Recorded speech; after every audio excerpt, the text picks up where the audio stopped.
जैसा कि हम सभी जानते हैं कि आजकल बाज़ार की मिठाई कितनी महंगी पड़ती है और कुछ पता नहीं है मिठाई बनाने में किस तरह के अज्जा इस्तेमाल किए जाते हैं। तो आज मैं आपसे मिल्क पाउडर से बने हुए बिल्कुल परफेक्ट काले और लाल गुलाब जामुन की रेसिपी शेयर कर रही हूँ। अगर आपके गुलाब जामुन बहुत सख्त रबड़ की तरह बनते हैं और ठीक से चाशनी जज्ब नहीं हो पाती, यानी कि चाशनी में जाके फूल नहीं पाते या फिर गुलाब जामुन फ्राई करते हुए फट जाते हैं, तो मेरी तमाम टिप्स को फॉलो करते हुए ये रस भरे नरमो मुलायम परफेक्ट गुलाब जामुन जरूर ट्राई कीजिएगा। आप यकीन जानिए कि खाने वाले पहचान नहीं पाएंगे कि ये गुलाब जामुन अच्छी दुकान से लाए गए हैं या घर में बनाए गए हैं। और दूसरा, घर में बनाए तो बाजार के मुकाबले में सस्ते पड़ते हैं और इन्हें बनाना भी बहुत आसान है।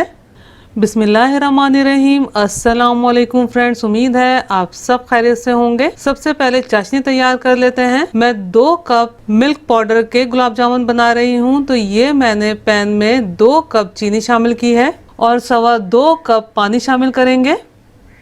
ये मैंने 4 अदद खोल के छोटी इलायची शामिल की है। अगर आप चाहें तो 1/4 टीस्पून या हाफ टी स्पून इलायची पाउडर भी शामिल कर सकते हैं।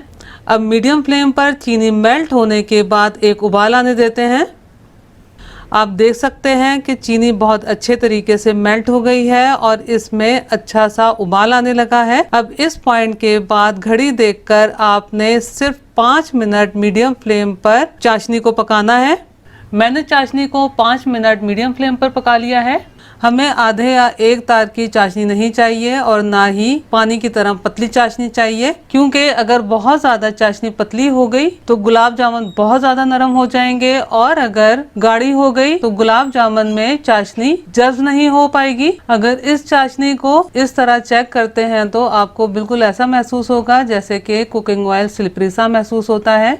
अब इसमें ये हाफ टी स्पून लीमू का रस शामिल करना है। ये लाजमी शामिल करना है ताकि चाशनी क्रिस्टलाइज ना हो।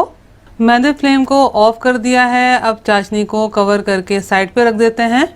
बोल में 2 कप मिल्क पाउडर शामिल किया है। ख्याल रहे कि मिल्क पाउडर जो आपने यूज करना है वो फुल क्रीम मिल्क होना चाहिए। 4 टेबल स्पून मैदा लेवल करके शामिल किया है। 1 टीस्पून लेवल करके बेकिंग पाउडर शामिल किया है, जो हम केक बनाने में इस्तेमाल करते हैं। अब इन तमाम अज्जा को बहुत अच्छे तरीके से आपस में मिक्स कर लेना है। तमाम अज्जा बहुत अच्छी तरह मिक्स कर लेने के बाद स्ट्रेनर की मदद से छान लेना है। अब इसमें ये 2 टीस्पून मेल्टेड घी शामिल करना है। ख्याल रहे कि घी का ही इस्तेमाल करेंगे। अब इस तरह मसलते हुए घी को तमाम अज्जा में बहुत अच्छे तरीके से मिक्स करना है। घी बहुत अच्छी तरह मिक्स कर लेने के बाद इस मिक्सचर को दूध की मदद से गूंदना है। इस मिक्सचर को गूंदने के लिए ये मैंने हाफ कप यानी कि 125 ml फुल क्रीम मिल्क लिया है, जो कि रूम टेम्परेचर पर है। ख्याल रहे कि आपने फुल क्रीम मिल्क का ही इस्तेमाल करना है। अब इस तरह थोड़ा थोड़ा दूध शामिल करके उंगलियों की मदद से इस मिक्सचर को गूंदना है। ख्याल रहे कि रोजमर्रा आटे की तरह इसे जोर लगाकर नहीं गूंदना। अगर आपने आम आटे की तरह इसे गूंदा तो इसमें ग्लूटेन फॉर्म होने लगेगा, जिसकी वजह से गुलाब जामुन रबड़ की तरह बनकर तैयार होंगे। आप देख सकते हैं कि गुलाब जामुन का मिक्सचर गूंद लेने के बाद कितना स्टिकी और नरम सा है। गुलाब जामुन की डो को इसी तरह नरम, मुलायम और स्टिकी होना चाहिए। इस पॉइंट पर आप बिल्कुल भी मत घबराइएगा कि गुलाब जामुन किस तरह से बनेंगे। अब इसे इसी तरह 2 से 3 मिनट कवर करके रख देते हैं। और आप देख सकते हैं मैंने 125 ml दूध लिया था, जिसमें से मुश्किल से 1 या 1.5 टेबल स्पून दूध बचा है। इस डो को 2 से 3 मिनट हो गए हैं। अब स्पैचुला की मदद से तमाम डो को साइड पर कर देते हैं। गुलाब जामुन बनाने से पहले मेरा सिर्फ लाल गुलाब जामुन बनाने का इरादा था, फिर मैंने सोचा कि साथ ही आपको मैं काले गुलाब जामुन भी बनाना बता देती हूँ। तो मैंने डो को 2 हिस्सों में डिवाइड कर लिया है। अब आप जितने बड़े गुलाब जामुन रखना चाहते हैं उसी हिसाब से इस तरह राउंड करते हुए बॉल्स बना लेंगे। और मैंने ये जितना बैटर बनाया है, मैं इसके 18 गुलाब जामुन तैयार करूंगी, यानी कि 9 गुलाब जामुन काले और 9 गुलाब जामुन लाल। तो ये मैं टी स्पून का इस्तेमाल कर रही हूँ ताकि तकरीबन एक जैसा साइज गुलाब जामुन का बन सके। आप देख सकते हैं बिल्कुल स्मूथ और चिकनी सी बॉल बन रही है, क्योंकि हमने बैटर बिल्कुल नरम मुलायम गूंद कर तैयार किया है। अगर आपकी बॉल इस तरह स्मूथ और चिकनी नहीं बन रही और क्रैक से आ रहे हैं और आपको बहुत ज्यादा दबाव देना पड़ रहा है बॉल बनाने में, तो इसका मतलब है कि आपकी डो सख्त है। तो उसमें चंद कतरे दूध के मिलाते हुए डो को थोड़ा नरम कर लीजिएगा। और बॉल्स बनाते हुए आपने ज्यादा दबाव नहीं देना, हल्के हाथ से दबाव देते हुए बॉल्स बनानी है। बस लाल गुलाब जामुन बनाने के लिए इसी तरह से बॉल्स को तैयार कर लेना है। बाकी डो को क्लिंग रैप से कवर कर देते हैं ताकि ये ड्राई ना हो, जिसके हम काले गुलाब जामुन बनाएंगे। और ये 9 अदद बॉल्स बनकर तैयार हैं। आपने कढ़ाई में घी या ऑयल इतना ही लेना है जिसमें बहुत अच्छे तरीके से गुलाब जामुन डीप फ्राई हो सके। अगर आपने कम ऑयल में फ्राई करने की कोशिश की तो क्या होगा, गुलाब जामुन चपटे से फ्राई होकर तैयार होंगे। और ऑयल का फ्लेम शुरू से आखिर तक लो ही रखना है। आपने गुलाब जामुन फ्राई करने में बिल्कुल भी जल्दबाजी नहीं करनी। आपको एक बैच फ्राई करने में 10 से 12 मिनट लग सकते हैं। ऑयल या घी का टेम्परेचर चेक करने के लिए इस तरह डो की छोटी सी बॉल डालेंगे। जब बॉल फ्लोट होकर ऊपर आ जाए तो इसका मतलब है गुलाब जामुन फ्राई करने के लिए ऑयल या घी का टेम्परेचर ठीक है। तो अब इसमें गुलाब जामुन शामिल कर देंगे। आप देख सकते हैं गुलाब जामुन के साइड्स पर आपको बबल से नजर आ रहे होंगे। बस अब बाकी गुलाब जामुन भी शामिल कर देते हैं। इस तरह से कढ़ाई को उठाकर थोड़ा हिला लेना है या फिर हल्के हाथ से चमचे से हिला लेना है ताकि गुलाब जामुन तले पर चिपके ना। अब इस तरह चमचे या स्कीवर वगैरह की मदद से हिलाते हुए गुलाब जामुन को अच्छा सा गोल्डन ब्राउन कलर होने तक फ्राई करना है। आप देख सकते हैं कि गुलाब जामुन फ्लोट होकर ऊपर आ गए हैं। बस इसी तरह लो फ्लेम पर ये गुलाब जामुन पकते हुए साइज में भी बड़े हो जाएंगे। आप देख सकते हैं कि कितने बेहतरीन गुलाब जामुन फ्राई होकर तैयार हुए हैं और साइज में भी कितने बड़े हो गए हैं। अब इन्हें निकालकर चाशनी में शामिल कर देते हैं।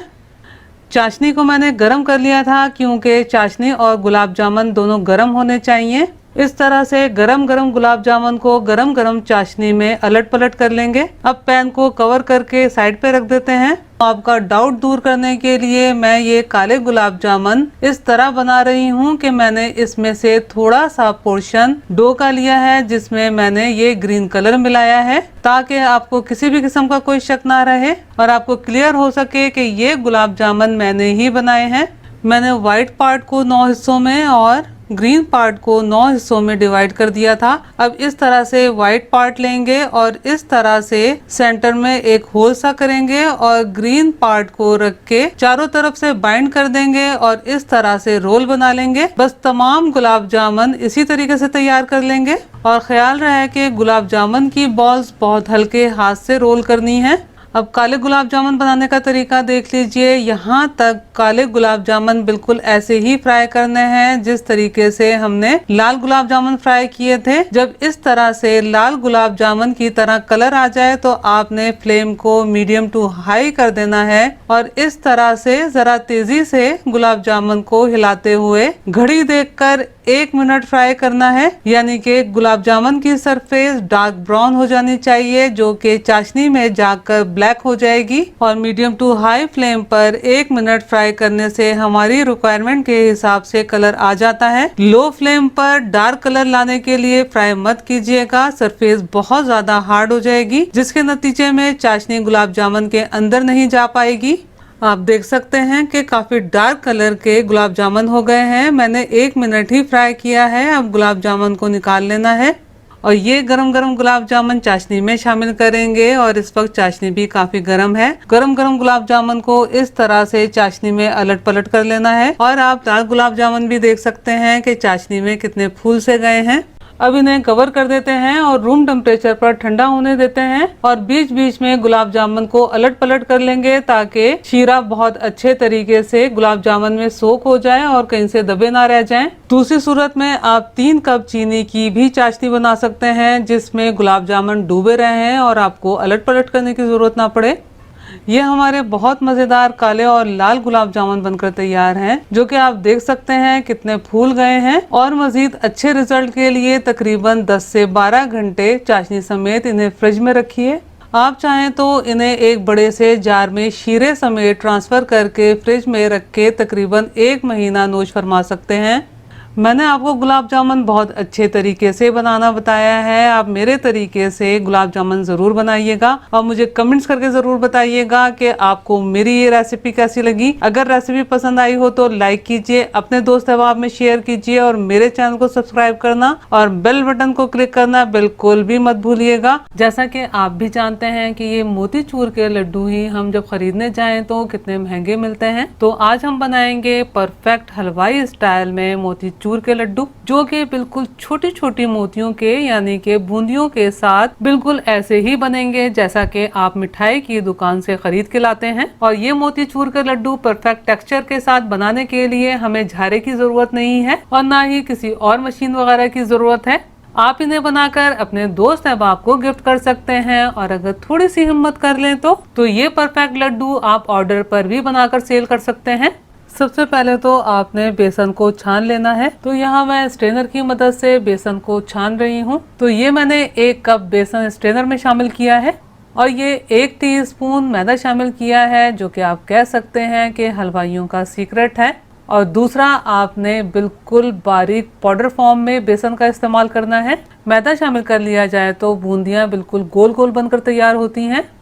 बेसन छान लेने के बाद अब इसमें पानी शामिल करके लिक्विड तैयार करना है। अगर आप मेजरमेंट का ख्याल करते हैं तो आपके बूंदी के लड्डू बिल्कुल परफेक्ट बनकर तैयार होंगे। तो ये मैंने 3/4 कप यानी कि 150 ml पानी लिया है और ये पानी में मैं तकरीबन आधी चुटकी ऑरेंज फूड कलर मिला रही हूँ। बेसन में एक साथ सारा पानी ऐड नहीं करना, थोड़ा थोड़ा पानी ऐड करेंगे और स्पैचुला या विस्कर की मदद से मिक्स करते चले जाएंगे। मोतीचूर के लड्डू बनाने के लिए जो हमें मोतियां बनानी है यानी कि जो बूंदियां तैयार करनी है, उसके लिए हमें काफ़ी पतला लिक्विड दरकार है। तो यहाँ मैंने तमाम पानी इसमें शामिल कर दिया है। ये हमारे पास बूंदियां बनाने के लिए परफेक्ट बैटर बनकर तैयार है। आप देख सकते हैं कि इसकी कंसिस्टेंसी कितनी फ्लोइंग है, यानी कि ये काफ़ी पतला बैटर बनकर तैयार हुआ है। मैं बूंदियों का बैटर पाइपिंग बैग में फिल कर रही हूँ, लेकिन ज़रूरी नहीं है कि सबके पास पाइपिंग बैग मौजूद हो। तो पाइपिंग बैग के बगैर आप किस तरह से बनाएंगे वो मैं आपको अगले स्टेप में बताऊंगी। तो पाइपिंग बैग में मैंने तकरीबन तमाम बैटर शामिल कर दिया है, बस थोड़ा सा बैटर बचाया है ताकि आपको बगैर पाइपिंग बैग के भी बनाना बता सकूं। पाइपिंग बैग के सिरे को बल देते हुए बैटर को कस देना है और गिरा लगा के या फिर रबर बैंड की मदद से पैक कर देना है। अब पाइपिंग बैग की नोक को थोड़ा सा काट के छोटा सा सुराख कर लेना है। मीडियम टू लो फ्लेम पर आपने ऑयल गरम करना है और फिर इस तरह एक ड्रॉप डाल के देखना है। जैसे ही ऊपर आ जाए और शेप सा ले ले तो फिर आपने बूंदियां बनाना शुरू करना है। आप देख सकते हैं कि ये छोटी सी बूंदी बिल्कुल गोल बनकर तैयार हुई है। अब आप बूंदी बनाने का तरीका गौर से देखिएगा। आपने थोड़े फासले से पाइपिंग बैग को प्रेस करते हुए एक पिचकारी की सूरत में तेजी से हाथ को मूव करते हुए तेल में बूंदियां शामिल करनी है। आप देख सकते हैं कि कितने छोटे छोटे से मोती बनते चले जा रहे हैं। आप यकीन जानिए, मेरी पूरी कोशिश होती है और पूरी ईमानदारी के साथ मैं आपको कोई भी चीज़ बनाना बताती हूँ ताकि आप कोई भी चीज़ पहली दफ़ा में परफेक्ट बना सकें और आपकी चीज़ें ज़ाया ना हो। आप सबसे एक रिक्वेस्ट है कि आप जब भी कोई चीज़ ट्राई किया करें तो रेसिपी को शुरू से आखिर तक देखा करें, क्योंकि जब आप स्किप कर करके देखते हैं तो बहुत से पॉइंट स्किप हो जाते हैं। ये बूंदियाँ हमने डीप फ्राई करनी है, तो मैं यहाँ कुकिंग ऑयल का इस्तेमाल कर रही हूँ। आप घी का भी इस्तेमाल कर सकते हैं। वैसे तो मिठाइयाँ घी में ही तैयार की जाती हैं। अगर आपको कोई हेल्थ इशू नहीं है तो आप घी का भी इस्तेमाल कर सकते हैं। पैन की गुंजाइश के हिसाब से बूंदियाँ शामिल कर लेने के बाद आपने फ्लेम को लो कर देना है। बूंदियाँ शामिल करने के बाद आपने चमचे की मदद से इन्हें अलट पलट करना है और जब इनमें से झाग खत्म हो जाए तो आपने इन्हें निकाल लेना है। बूंदियाँ बहुत छोटी छोटी हैं, बहुत जल्दी से फ्राई होकर तैयार हो जाती हैं। आप देख सकते हैं कि बूंदियों के इर्द गिर्द जो झाग सी बन रही थी वो बिल्कुल ख़त्म हो गई है। अब इन्हें आपने स्ट्रेनर की मदद से निकाल लेना है। तो यहाँ मैंने एक स्टील की प्लेट ली है और स्टील की प्लेट पर एक स्ट्रेनर रखा है और इस पर मैंने बूंदियाँ निकाली हैं ताकि एक्स्ट्रा ऑयल निकल जाए। अगर टाइमिंग की बात की जाए तो जो मैंने बूंदियाँ डालना स्टार्ट की थी और जो ये निकाल रही हूँ, मुझे टोटल 3.5 मिनट लगे हैं। अगर आप वेट कॉन्शियस हैं या कोई खुदा ना ख्वास्ता हेल्थ प्रॉब्लम है और लड्डुओं को आप थोड़ा कम चिकना रखना चाहते हैं तो फिर आप बूंदियों को टिश्यू पेपर के ऊपर निकालिएगा ताकि टिश्यू पेपर तमाम चिकनाई को सोख कर ले। बूंदियां निकालने के लिए अगर आपके पास ऐसा बारीक स्ट्रेनर मौजूद नहीं है तो कोई मसला नहीं है। अगले बैच में आप इस तरह के स्ट्रेनर के बगैर बूंदियां निकालने का तरीका देख लीजिएगा। आप यकीन जानिए ये मोतीचूर के लड्डू इतने ज्यादा मजेदार, नरम मुलायम, मुंह में घुल जाने वाले बनकर तैयार होते हैं कि कोई यकीन ही नहीं कर पाएगा कि ये आपने खुद बनाए हैं। और मैं आपको मोतीचूर के लड्डू बनाने का आसान तरीन तरीका बता रही हूँ, तो आपने मोतीचूर के लड्डू जरूर बनाने हैं और मुझे कमेंट्स करके जरूर बताना है कि आपके मोतीचूर के लड्डू कैसे बने हैं। हो सकता है कि आपके माइंड में सवाल आ रहा हो कि अगर हम प्लास्टिक की बोतल ले लें और उसके कैप पर छोटा सा सुराख करके बूंदियां बना लें तो बोतल की मदद से ये बूंदियां नहीं बनेंगी, बहुत ज्यादा मुश्किल हो जाएगी क्योंकि हमें लगातार बूंदियां शामिल करनी होती हैं और बोतल अच्छी खासी हार्ड होती है। इस तरह की छलनी और चमचा तो सबके घर में होता है, तो फिर बूंदियों को आप इस तरह निकाल लीजिएगा।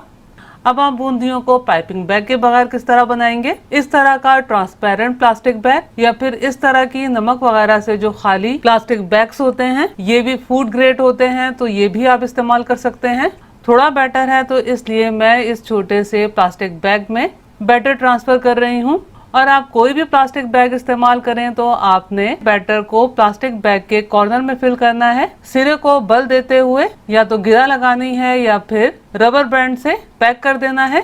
और ये जो कॉर्नर बन रहा है इस पर बहुत छोटा सा कैंची की मदद से होल करना है। अब सेम प्रोसेस से आपने बूंदियां बनानी है। आप देख सकते हैं कि पाइपिंग बैग के बगैर भी बहुत अच्छी बूंदियां बन रही हैं।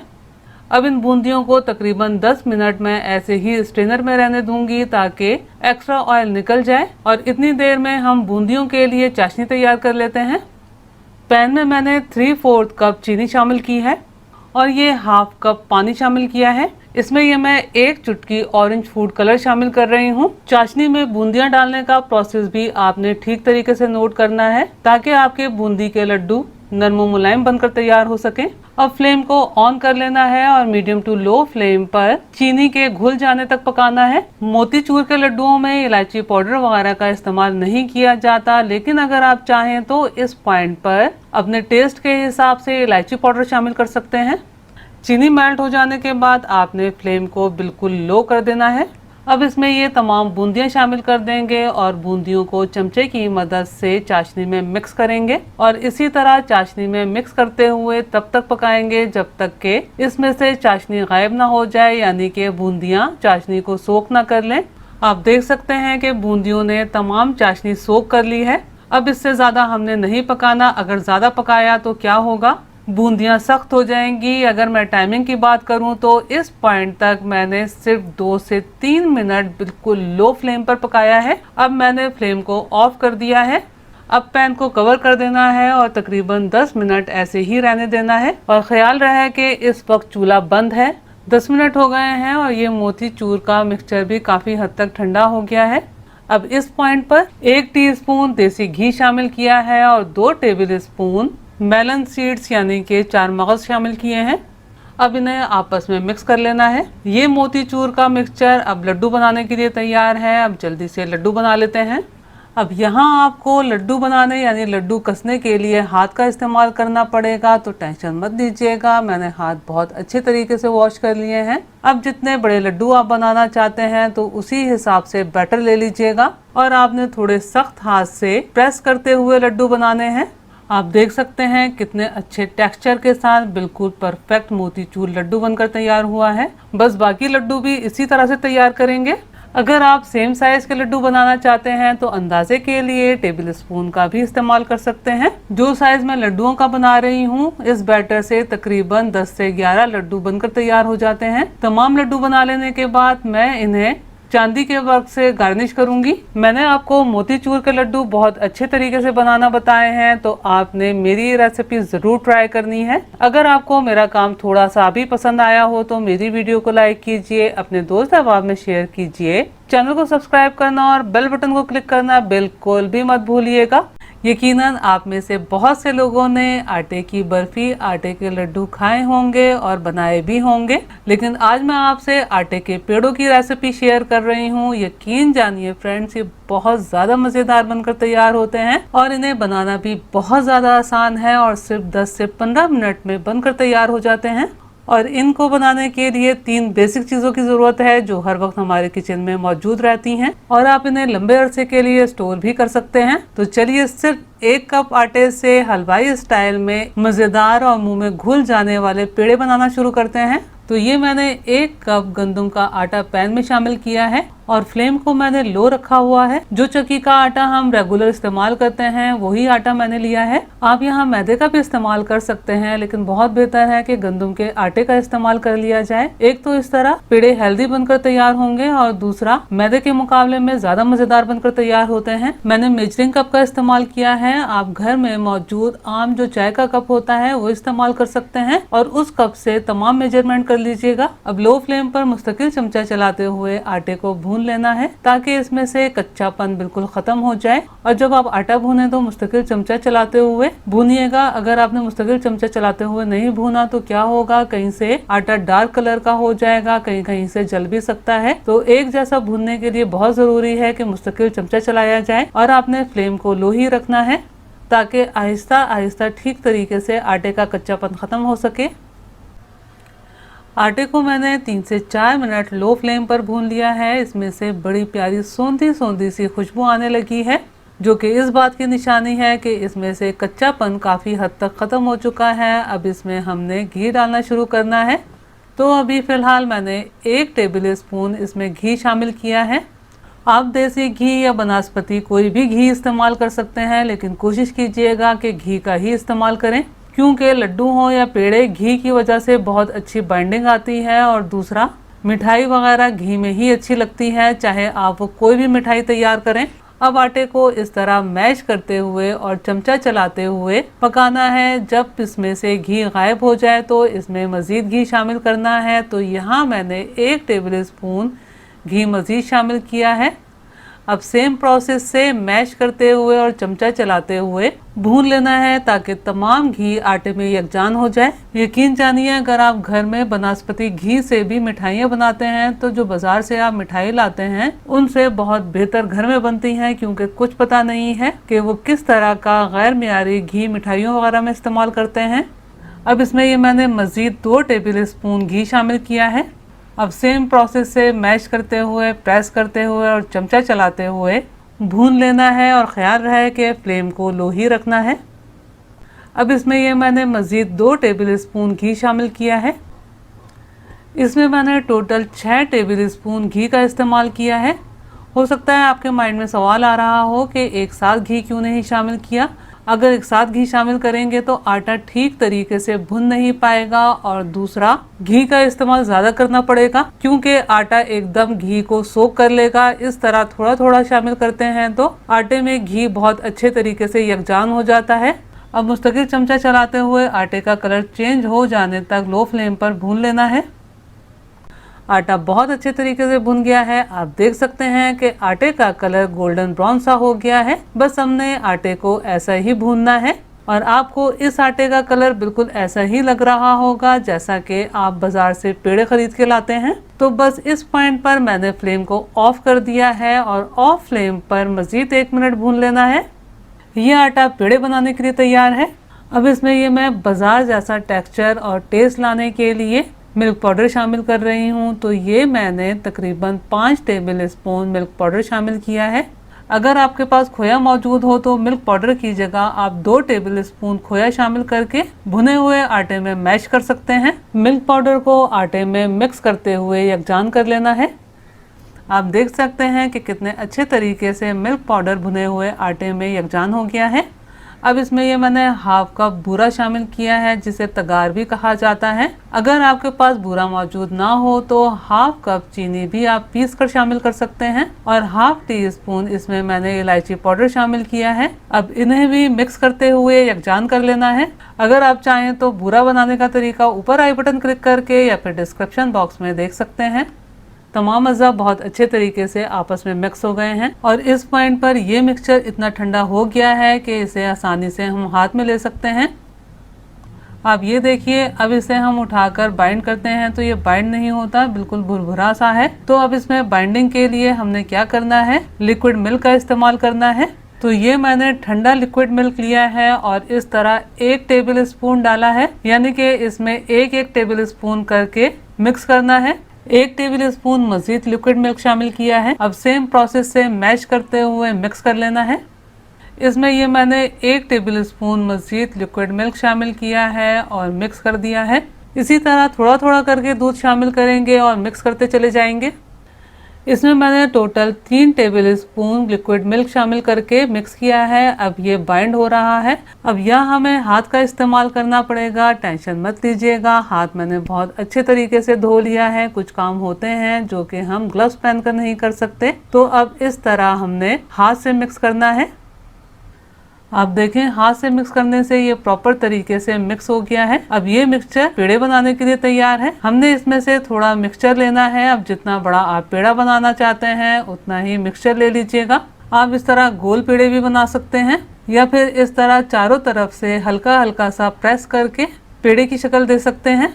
अगर इस पॉइंट पर आपको ये लगे कि ये मिक्सचर आपस में बाइंड ठीक तरीके से नहीं हो रहा, तो 1 या 1.5 टेबल स्पून या हस्बे ज़रूरत लिक्विड मिल्क शामिल कर दीजिएगा।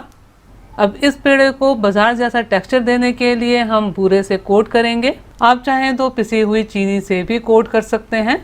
आप ये देखिए, ये लग रहा है ना बिल्कुल बाजार जैसा पेड़ा, जैसा कि आप मिठाई की दुकान से लेकर आते हैं। तो ये पेड़ा मैं आपको तोड़ के भी दिखा देती हूँ कि कितना बेहतरीन बनकर तैयार हुआ है। बस इसी तरीके से पेड़े बना लेंगे और बूरा में कोट करते चले जाएंगे। आप इन पेड़ों को आराम से फ्रिज में 1 महीने के लिए स्टोर कर सकते हैं। अगर आपको मेरा काम थोड़ा सा भी पसंद आया हो तो मेरी वीडियो को लाइक कीजिए, अपने दोस्त अहबाब में शेयर कीजिए, चैनल को सब्सक्राइब करना और बेल बटन को क्लिक करना बिल्कुल भी मत भूलिएगा।